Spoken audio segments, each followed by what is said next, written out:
Hello everyone, आज के इस वीडियो लेक्चर में हम डिस्कस करेंगे application of variation theorem to helium atom. यहाँ पे जो हमारे पास में वेरिएशन थ्योरम है उसको हम हीलियम एटम पे अप्लाई करेंगे और जो हमारे पास में हीलियम एटम है उसकी ग्राउंड स्टेट एनर्जी को कैलकुलेट करेंगे। ठीक है, तो सबसे पहले हमारे पास में पिछले वीडियो में हमने डिस्कस किया था कि हमारे पास में एनर्जी आई थी, अप्रोक्सीमेट एनर्जी, उसकी वैल्यू हमारे पास में क्या आई थी, integration of psi star H के साइन डी टो। ठीक है, तो ये हमारे पास में वैल्यू आई थी अप्रोक्सीमेट एनर्जी की। अब यहाँ से हमारे पास में दो चीज़ आ रही है, एक तो हमारे पास में आ रहा है वेव फंक्शन, ठीक है, ट्रायल वेव फंक्शन, और एक हमारे पास में क्या आ रहा है, हैमिल्टोनियन ऑपरेटर। ठीक है, ठीक है, तो हमारे पास में दो चीज़ आ रही है, एक तो हमारे पास में आ रहा है ट्रायल वेव फंक्शन और एक हमारे पास में आ रहा है हैमिल्टोनियन ऑपरेटर। हैमिल्टोनियन ऑपरेटर मैंने आपको पिछले वीडियो में बताया था कि हैमिल्टोनियन ऑपरेटर क्या होता है, टोटल एनर्जी ऑपरेटर होता है, जो कि काइनेटिक एनर्जी और पोटेंशियल एनर्जी दोनों का सम होता है। तो यहाँ से हमारे को जो हाइड्रोजन एटम है उसके लिए दोनों चीज़ें निकालनी होगी, एक तो फर्स्ट हमारे पास में हैमिल्टोनियन और दूसरा हमारे पास में ट्रायल वेव फंक्शन, ताकि हम क्या करते हैं, अप्रोक्सीमेट एनर्जी ग्राउंड स्टेट की वो हम कैलकुलेट कर सकेंगे इस इंटीग्रल से। ठीक है, तो सबसे पहले हम देखते हैं हैमिल्टोनियन फॉर हाइड्रोजन एटम। ठीक है, तो फर्स्ट हम क्या देखेंगे,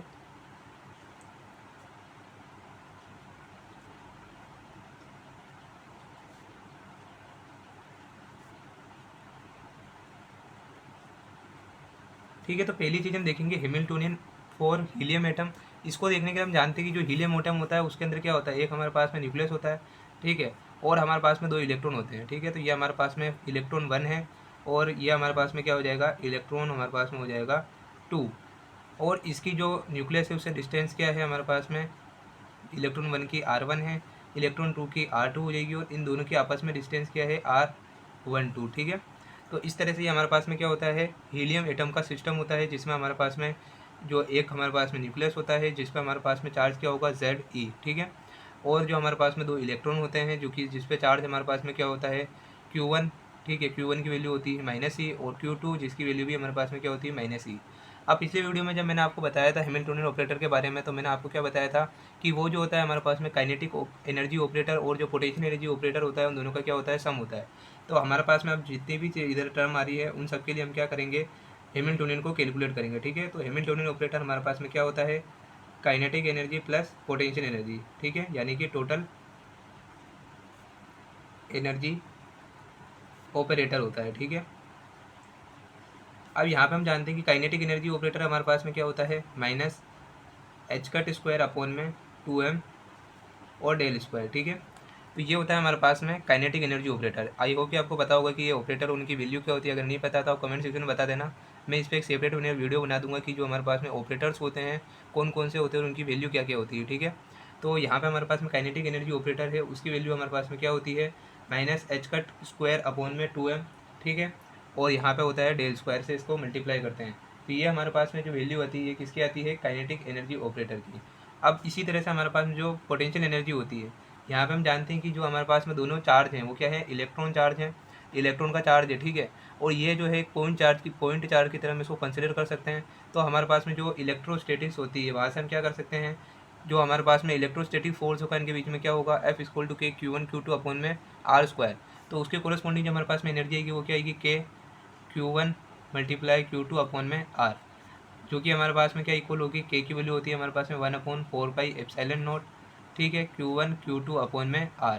तो अब हम क्या करेंगे, सारी जो हमारे पास में टर्म है, जैसे हमारे पास में इलेक्ट्रॉन किससे इंटरेक्शन करा, न्यूक्लियस से, इलेक्ट्रॉन इंटरेक्शन करा न्यूक्लियस से, तो इसके लिए हमारे पास में इलेक्ट्रॉन 1 के लिए हमारे पास में काइनेटिक एनर्जी निकलेगी, सेकंड के लिए निकलेगी। ठीक है, इसी तरह से जो हमारे पास में दोनों की इंटरेक्शन हो रही है न्यूक्लियस से उसके लिए हमारे पास में अलग पोटेंशियल एनर्जी निकलेगी, और इन दोनों की जो आपस में इंटरेक्शन हो रही है उसके लिए पोटेंशियल एनर्जी अलग निकलेगी। ठीक है, तो इस तरह से हमारे पास में क्या एनर्जी निकल के आ जाएगी, टोटल एच के इक्वल टू क्या हो जाएगा, -h² अपॉन में 2m डेल 1 का स्क्वायर। ठीक है, तो ये हमारे पास में क्या आई, जो हमारे पास में फर्स्ट इलेक्ट्रॉन था उसके लिए काइनेटिक एनर्जी -h² अपॉन में 2m और डेल 2 का स्क्वायर। ठीक है, तो ये हमारे पास में किसकी एनर्जी आई, जो हमारे पास में सेकंड इलेक्ट्रॉन है उसके लिए। अब हमारे पास में क्या आएगी, माइनस, और हमारे पास में फर्स्ट इलेक्ट्रॉन है और उसके न्यूक्लियस के साथ इंटरेक्शन हो रही उसके लिए हमारे पास में पोटेंशियल एनर्जी आएगी, जो कि हमारे पास में क्या होगी, 1/4πε0। अब यहाँ पे मैं माइनस भी लगाया, अभी मैं आपको बताता हूँ, क्योंकि जो हमारे पास में चार्ज 1 है वो क्या है, -E है। ठीक है, 1 इलेक्ट्रॉन का चार्ज क्या है, -E है, लेकिन जो Q2 है वो क्या है, Ze है। ये हमारे पास में Q1 जो चार्ज होता है वो क्या था, -E, क्योंकि इलेक्ट्रॉन पे चार्ज -E होता है। ठीक है, और Q2 भी चार्ज जो होगा वो क्या होगा, माइनस ही होगा। तो ये होगा माइनस ही मल्टीप्लाई बाय जेड ई, जो कि क्या हो जाएगा माइनस जेड ई स्क्वायर। तो माइनस मैंने यहाँ पे बाहर लिख दिया है, और यहाँ पे हमारे पास में क्या हो जाएगा जेड ई स्क्वायर। ठीक है, अब इसके बाद हम क्या करेंगे, इसके बाद हमारे पास में क्या हो जाएगा, नीचे क्या बच रहा है केवल आर, और फर्स्ट जो हमारे पास में इलेक्ट्रॉन उसके लिए लिखेंगे तो क्या लिखेंगे R1 लिखेंगे। इसी तरह से यहाँ पे क्या होगा माइनस 4πε0 और जेड ई स्क्वायर, ठीक है, अपन में क्या हो जाएगा R2 प्लस, ठीक है, जो दोनों इलेक्ट्रॉन है उनके आपस में इंटरेक्शन हो रही है उनके लिए भी हमारे पास में पोटेंशियल एनर्जी आएगी, जो कि क्या आएगी 1/4πε0। Q1 की जगह हम क्या लिखेंगे माइनस ई, Q2 की जगह हम क्या लिखेंगे माइनस ई, दोनों मल्टीप्लाई क्या हो जाएंगे ई स्क्वायर हो जाएगा, ठीक है, प्लस का अपोन में क्या हो जाएगा R12।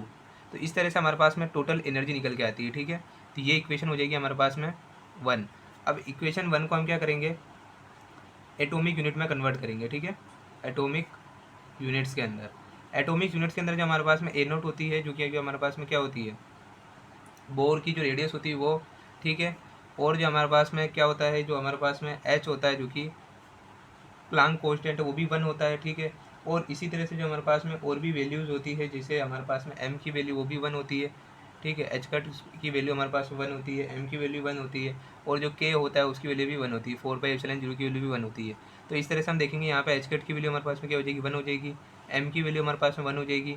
तो इस तरह से हमारे पास में H कट H कैप है जो हैमिल्टोनियन है उसकी वैल्यू क्या आएगी माइनस, यहाँ पे 2 एज इट इज़ रहेगा 1/2 और डेल 1 का स्क्वायर, ठीक है, माइनस 1/2 और डेल 2 का स्क्वायर, माइनस हमारे पास में क्या हो जाएगा ये 1 हो जाएगा, ठीक है।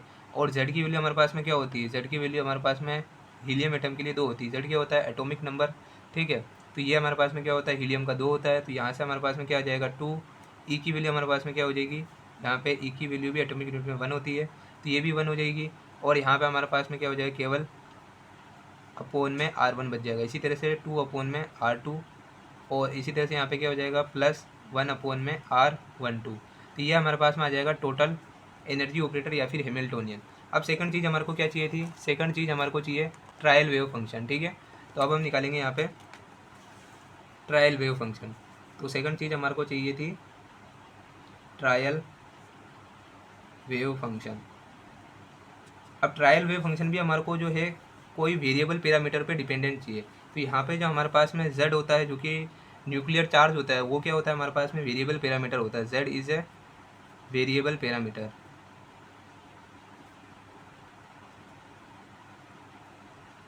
ठीक है। z वेरिएबल पैरामीटर क्यों होता है, क्योंकि हमारे पास में यहाँ पे जो दोनों इलेक्ट्रॉन हैं, ठीक है, ये जो होते हैं न्यूक्लियस से तो इंटरेक्शन करते ही करते हैं, साथ में आपस में भी इंटरेक्शन करते हैं। अब इन दोनों की जो आपस में इंटरेक्शन होती है या फिर जो आपस में एक दूसरे को शील्ड करते हैं, इसकी वजह से ये जो है ये न्यूक्लियस से सेम जो होता है इफेक्टिव जो न्यूक्लियर चार्ज होता है उसको जो है अटेंड नहीं कर पाते, और इनका जो न्यूक्लियर चार्ज होता है वो डिफरेंट हो जाता है, जो कि हमारे पास में 2 होता है z=2, उससे इनका जो न्यूक्लियर चार्ज होता है वो क्या होता है डिफरेंट आता है, क्योंकि ये क्या करते हैं आपस में भी क्या करते हैं एक दूसरे को शील्ड करते हैं और एक दूसरे से इंटरेक्शन करते हैं। इसलिए जो हमने यहाँ पे जेड जो है उसको हमने क्या ले लिया है वेरिएबल पैरामीटर लिया है। अब यहाँ पे हम क्या करेंगे, जो वेरिएबल पैरामीटर उसको हम क्या करेंगे डिटरमाइन करेंगे बाय वेरिएशनल कैलकुलेशन, ठीक है, विच वी शैल डिटरमाइन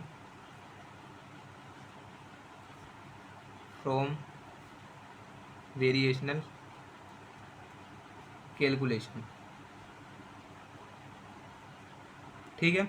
अब आपको जो है ट्रायल वेव फंक्शन जो है हमारे पास में हीलियम एटम के लिए उसको आपको याद करना पड़ेगा, वो क्या होता है। तो जो हमारे पास में वेव फंक्शन होता है साइन R1 और जो R2 पे डिपेंडेंट होता है वो क्या होता है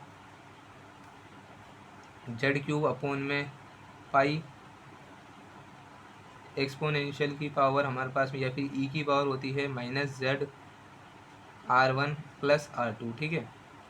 तो ये हमने क्या है e की पावर में है -z R1 प्लस R2। इस तरह से हमारे पास में जो वेव फंक्शन आता है ट्रायल वेव फंक्शन, जो कि किसके लिए आ रहा है हीलियम एटम के लिए, वो क्या आएगा z³ अपोन में पाई एक्सपोनेंशियल की पावर हमारे पास में हो जाएगा -z R1 प्लस R2, ठीक है। ये आपको याद रखना है, जो कि हमारे पास में आ जाएगी इक्वेशन 3। ये ट्रायल वेव फंक्शन आपको पता होना चाहिए। अब हम क्या करेंगे, हमारे पास में दोनों चीज़ आ गई है। फर्स्ट हमारे को चाहिए था ट्रायल वेव फंक्शन, फर्स्ट हमारे को हैमिल्टोनियन चाहिए था, और सेकंड हमारे को चाहिए था ट्रायल वेव फंक्शन। अब दोनों चीज़ आ गई तो हम क्या करेंगे ई को कैलकुलेट करेंगे, ठीक है। ठीक है, तो अभी हमने क्या किया कि जो हमारे पास में एनर्जी आती है अप्रोक्सीमेट एनर्जी, वो क्या होती है integration of psi star H cap psi d tau. तो यहाँ पे हमने क्या करा एच केप की वैल्यू को पुट कर दिया, जब हम एच केप की वैल्यू को यहाँ पे पुट करेंगे, ठीक है, तो ये जो होगी ये साइन स्टार, साइन और डीटो इन तीनों से ही क्या होगी, मल्टीप्लाई होगी। एक बार ये मल्टीप्लाई होगा तो ये वाली हमारे पास में टर्म आएगी, एक बार इससे मल्टीप्लाई होगा तो ये वाली टर्म आएगी, एक बार इससे मल्टीप्लाई होगा ये वाली, और एक बार इससे मल्टीप्लाई होगा तो ये वाली टर्म आएगी, और एक बार इससे मल्टीप्लाई होगा ये वाली टर्म आएगी, ठीक है। तो यहाँ पे हमारे पास 1/2 क्या है, कॉन्स्टेंट है, तो उसको हमने इंटीग्रेशन से बाहर निकाल दिया। Psi star as it is रहेगा, और यहाँ पे क्या जाएगा, डेल वन का स्क्वायर और फिर साइन और डीटो। इस तरह से हम जो है इस तीन टर्म को एक एक करके इन सबके साथ लिख देंगे। तो ये हमारे पास में एक ही वैल्यू आ जाएगी 1/2 साइन स्टार डेल वन का square psi d tau minus 1/2 psi star del two का square psi d tau minus 2 psi star 1/r1 psi d tau minus 2 integration psi star 1/2 psi d tau, ठीक है। तो इसी तरह से हमारे पास में ये आ जाएगा plus integration of psi star 1/r12 psi d tau. तो ये हमारे पास में आ जाएगा। अब यहाँ पे हम जानते हैं कि जो हमारे पास में क्या होता है, वेव फंक्शन है वो हमारे पास में क्या आया था, वेव फंक्शन हमारे पास में आया था z³ ठीक है, और e⁻⁴ आया था हमारे पास में -z r1 + r2। तो ये हमारे पास में आया था, हमारे पास में वेव फंक्शन की वैल्यू ये आकर के निकल के आई थी। और हम जानते हैं कि हमारे पास में जो साइन का कॉन्जुगेट है वो क्या होता है, अगर हमारे पास में कोई इमेजिनरी पार्ट होता है तो उसकी वैल्यू हमारे पास में नेगेटिव हो जाती है। इस इक्वेशन में कोई भी इमेजिनरी पार्ट नहीं है, तो साइन और साइन स्टार दोनों ही क्या होंगे, इक्वल होंगे। तो यहाँ पे अगर साइन की स्टार की वैल्यू रखेंगे तो भी यही रखेंगे, और साइन की वैल्यू रखेंगे तो भी यही रखेंगे। अब हमारे पास में सेकंड चीज़ आ रही है डेल स्क्वायर, ठीक है। तो डेल स्क्वायर हमारे पास में क्या होता है, लेप्लेशियन ऑपरेटर होता है, ठीक है, लेप्लेशियन ऑपरेटर होता है। इसकी वैल्यू हमारे पास में क्या होती है, स्फेरिकल पोलर कोऑर्डिनेट्स के अंदर, ठीक है। तो इसकी वैल्यू होती है हमारे पास में 1/r², डेल अपॉन में डेल आर, ये हमने हाइड्रोजन एटम में भी डिस्कस किया था, ठीक है। r² डेल अपॉन में डेल आर प्लस हो जाएगा 1/r² sine theta del upon में del theta sine theta del upon में डेल थीटा, ठीक है, प्लस होता है ये 1/r² sine square theta del upon में डेल फाई स्क्वायर, ठीक है, डेल स्क्वायर अपॉन में डेल फाई स्क्वायर। ये होती है हमारे पास वैल्यू डेल स्क्वायर की। लेकिन हम जानते हैं कि यहाँ पे जो हमारे पास में हीलियम एटम है, इसके अंदर जो हमारे पास में वेव फंक्शन है वो किस पे डिपेंड कर रहा है, केवल r1 और r2 पे डिपेंड कर रहा है, ठीक है।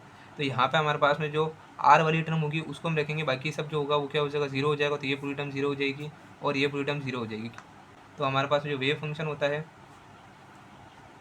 फंक्शन ओनली डिपेंड्स ऑन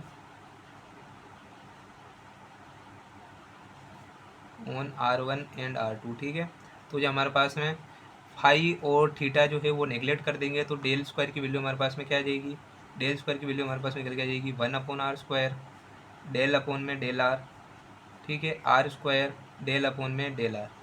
ये इक्वेशन आ गई हमारे पास में फिफ्थ। अब यहाँ पे आप देखो हमारे पास में जो इंटीग्रल है, ठीक है, फर्स्ट हमारे पास में क्या है, -1/2 साइन स्टार डेल वन का स्क्वायर साइन डीटो। तो यहाँ पे हमारे को साइन स्टार दोनों की वैल्यू पता है, और जो हमारे पास में डेल है इसकी वैल्यू पता है। अब यहाँ पे हमारे पास में बचा वॉल्यूम एलिमेंट, ठीक है।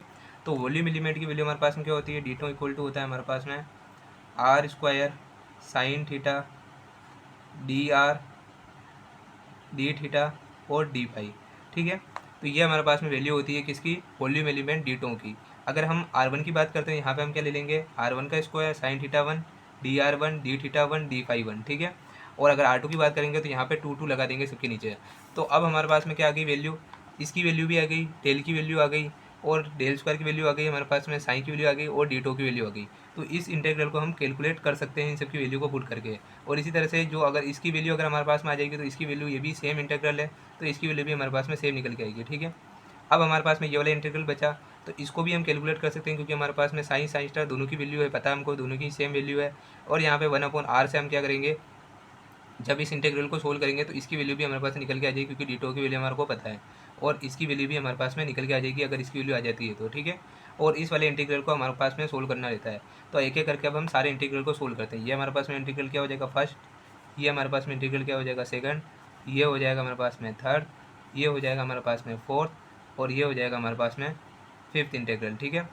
तो अब हम क्या करेंगे, एक एक इंटीग्रल को सोल्व करेंगे। तो अब हम क्या करेंगे, एक एक करके सारे इंटीग्रल को सोल्व करेंगे। Solving above integral, first integral को हम सोल्व करेंगे जो कि क्या था हमारे पास में -1/2 integration of psi star del one का स्क्वायर साइन डीटो, ठीक है। तो ये हमारे पास में -1/2 तो क्या कॉन्स्टेंट है, तो ये बाहर ही रहेगा। और यहाँ पे क्या हो जाएगा, इंटीग्रेशन ऑफ साइन स्टार, ठीक है। तो यहाँ पे हम कर देते हैं इंटीग्रेशन साइन स्टार, हमारे पास में वैल्यू सेम ही आएगी, क्योंकि क्या है साइन और साइन स्टार दोनों में, साइन के अंदर हमारे पास में कोई भी इमेजिनरी पार्ट नहीं, मतलब आयोटा नहीं है, तो दोनों की वैल्यू हमारे पास में सेम रहेगी। तो क्या आएगी वैल्यू हमारे पास में z³ अपॉन में पाई, ठीक है, ई रेस टू दी पावर हमारे पास में है जेड R1 प्लस R2। ये था हमारे पास में वेव फंक्शन। और डेल की वैल्यू हमारे पास में क्या आई थी, क्योंकि हम जानते हैं कि डेल जो होता है केवल आर पे डिपेंड करता है, तो इसकी वैल्यू हमारे पास में क्या आएगी 1/r², डेल अपॉन में डेल r² डेल अपॉन में डेल r, ठीक है। तो ये हमारे पास में हो जाएगा डेल वन की वैल्यू, ठीक है। तो यहाँ पे सबकी जगह क्या कर दो R1 R1 और R1 R1, तो ये क्या हो जाएगा डेल वन की वैल्यू हो जाएगी।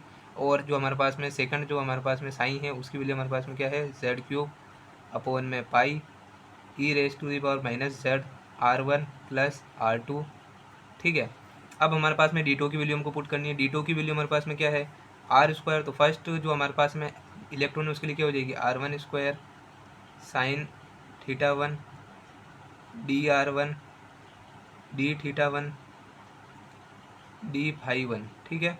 और इधर 2 बार इंटीग्रेशन होगा, ठीक है, क्योंकि हमारे पास में क्या है इधर R1 और R2 आ रहे हैं, इसलिए हमारे पास में क्या होगा 2 बार इंटीग्रेशन होगा। तो यहाँ पे दूसरी क्या टर्म क्या आ जाएगी R2² साइन θ2 dr2 dθ2 और dφ2, ठीक है। तो ये हमारे पास में टोटल जो आ जाएगा इंटीग्रेशन आ जाएगा। तो अब हमको क्या करना है इस इंटीग्रेशन को सोल्व करना है। इस इंटीग्रेशन को हम क्या करेंगे 0 टू इन्फिनिटी और 0 टू इन्फिनिटी सोल्व करेंगे। तो जो इस इंटीग्रेशन की हमारे पास में वैल्यू आएगी वो आपको याद रखनी है। वो वैल्यू आती है हमारे पास में Z² अपॉन में 2, ठीक है। तो इसी तरह से जो हमारे पास में फर्स्ट इंटीग्रल है और जो सेकंड इंटीग्रल है उसकी वैल्यू सेम आएगी। तो जो हमारे पास में सेकंड इंटीग्रल होगा उसकी वैल्यू क्या होगी Z² में अपॉन 2 हो जाएगी, ठीक है। तो यहाँ पे हम क्या लिख सकते हैं, तो यहाँ पे हम लिख सकते हैं कि जो हमारे पास में वैल्यू आई है फर्स्ट और सेकंड इंटीग्रल की, the value of first and second integral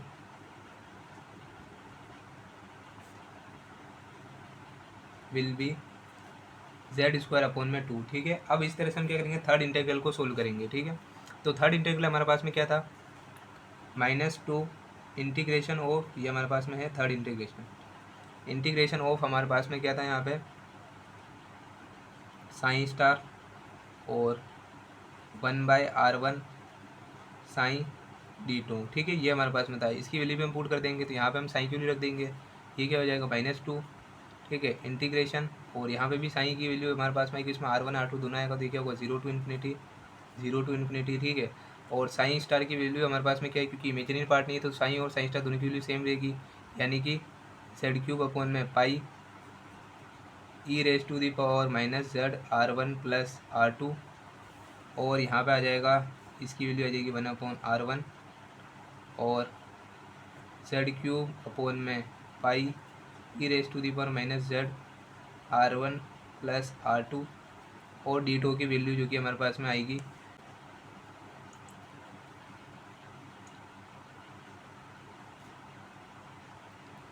dr1 dθ1 dφ1, ठीक है, मल्टीप्लाई बाय हो जाएगा R2² साइन θ2 dr2 और dφ2, ठीक है। तो ये हमारे पास में आती है D2 की वैल्यू। अब इसको जब इंटीग्रेशन को हम सोल्व करेंगे तो हमारे पास में वैल्यू क्या निकल के आएगी, यहाँ पे हमारे पास में वैल्यू आएगी -2 और z। इसी तरह से जो हमारे पास में थर्ड इंटीग्रल है और जो फोर्थ इंटीग्रल है उनकी वैल्यू भी हमारे पास में सेम होगी, जो कि इक्वल टू होगी हमारे पास में -2z। अब हमारे पास में बचा फिफ्थ इंटीग्रल, ठीक है। तो जो हमारे पास में फिफ्थ इंटीग्रल था वो हमारे पास में क्या था, वो था हमारे पास में इंटीग्रेशन ऑफ साइन स्टार या फिर साइन का कंजुगेट 1/R12 और साइन D2, ठीक है। तो यहाँ पे भी आपको क्या करना है ये वैल्यू को पुट करके ऐसे लिख देना है और उसके बाद में जो इसकी वैल्यू आएगी इसकी वैल्यू हमारे पास निकल के आती है 5/8z, ठीक है, ये आपको याद रखना है। तो इस तरह से हमारे पास में फिफ्थ इंटीग्रल है उसकी भी वैल्यू निकल के आएगी जो कि क्या है 5/8z। अब हम जानते हैं कि जो हमारे पास में ई थी जो कि हमारे पास में अप्रोक्सीमेट एनर्जी थी वो सारे इंटीग्रल का क्या थी सम थी। फर्स्ट इंटीग्रल की वैल्यू हमारे पास में क्या आई थी Z²/2, ठीक है। सेकंड इंटीग्रल की भी हमारे पास में वैल्यू आई थी Z²/2।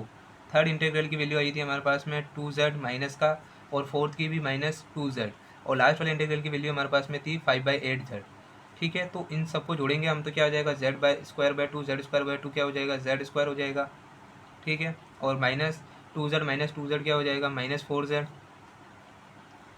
और प्लस इसमें हम ऐड करेंगे 5/8z, ठीक है। तो इस तरह से ये हमारे पास वैल्यू क्या आएगी Z² -27/8 Z। तो ये हमारे पास में वैल्यू आ गई किसकी, ई की, जो कि हमारे पास में क्या है, अप्रोक्सीमेट एनर्जी है। ये इक्वेशन हमारे पास में शायद तक कि कौन सी होगी, फिफ्थ या सिक्स इक्वेशन होगी, ठीक है। तो इस तरह से हमने इक्वेशन 6 में किसकी अप्रोक्सीमेट एनर्जी की वैल्यू निकाली। अब हम जानते हैं कि जो हमारे पास में वेरिएशन प्रिंसिपल होता है वो क्या कहता है कि जो हमारे पास में वैल्यू आई है उसको हमको मिनिमाइज करना है with the respect of above interval, जो कि हमने लिया है, जो कि हमारे पास में क्या है, वेरिएबल पैरामीटर हमने लिया, पैरामीटर वो हमने क्या लिया, Z लिया है। तो इसकी रिस्पेक्ट में हम इस एनर्जी को मिनिमाइज करेंगे, यानी कि हम क्या करेंगे, डी ई अपॉन में डी जेड करेंगे, ठीक है। वी हम यहाँ पे क्या कर रहे हैं, we minimize the energy with respect to Z, ठीक है, जो कि हमारा क्या है, वेरिएबल पैरामीटर है। तो यहाँ से हमारे पास में क्या हो जाएगा इसकी वैल्यू, यहाँ पे हमको क्या करना है, D upon D Z of Z square minus 27/8 Z. इसका इंटीग्रेशन करेंगे तो क्या आ जाएगी, पावर आगे आ जाएगी 2 और एक पावर कम हो जाएगी 2z, यहाँ पे माइनस, और 27/8 तो क्या है कांस्टेंट, वो इसी आ जाएगा, डी जेड अपॉन में डी जेड क्या हो जाएगा, 1 हो जाएगा। तो ये इक्वल टू करना है हमारे को 0, ठीक है। तो यहाँ से हम क्या कर सकते हैं, इस वाली टर्म को उधर भेज देंगे, 2z इक्वल टू क्या हो जाएगा 27/8। तो यहाँ से हमारे पास में z की वैल्यू क्या निकल के आ जाएगी, 2 इधर नीचे चला जाएगा डिवाइड में, तो ये इससे डिवाइड हो जाएगा, तो z की वैल्यू हमारे पास में निकल के आ जाएगी 27/18। तो यहाँ से हमारे पास में इक्वेशन 7 से z की वैल्यू निकल के आ गई है। अब हमारे को कैलकुलेट करनी है एनर्जी अप्रोक्सीमेट, तो यहाँ से हम क्या करेंगे, z की वैल्यू को इक्वेशन 6 के अंदर पुट कर देंगे। तो इक्वेशन 7 से हम क्या करेंगे, z की वैल्यू को पुट कर देंगे इक्वेशन 6 के अंदर। तो e की वैल्यू हमारे पास में क्या आएगी, अब e की वैल्यू हमारे पास में आ जाएगी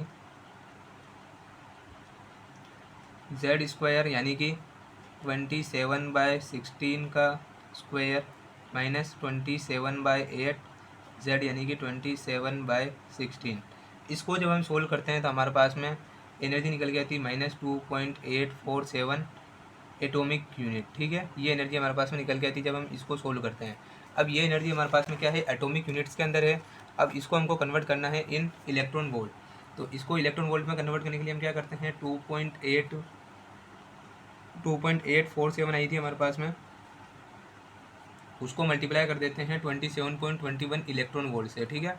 तो एक एटॉमिक यूनिट को हम जो कन्वर्ट करने के लिए क्या करते हैं, इसको 27.21 से मल्टीप्लाई कर देते हैं। तो हमारे पास में टोटल वैल्यू कितनी निकल के आ जाएगी, -77.48 इलेक्ट्रॉन वोल्ट।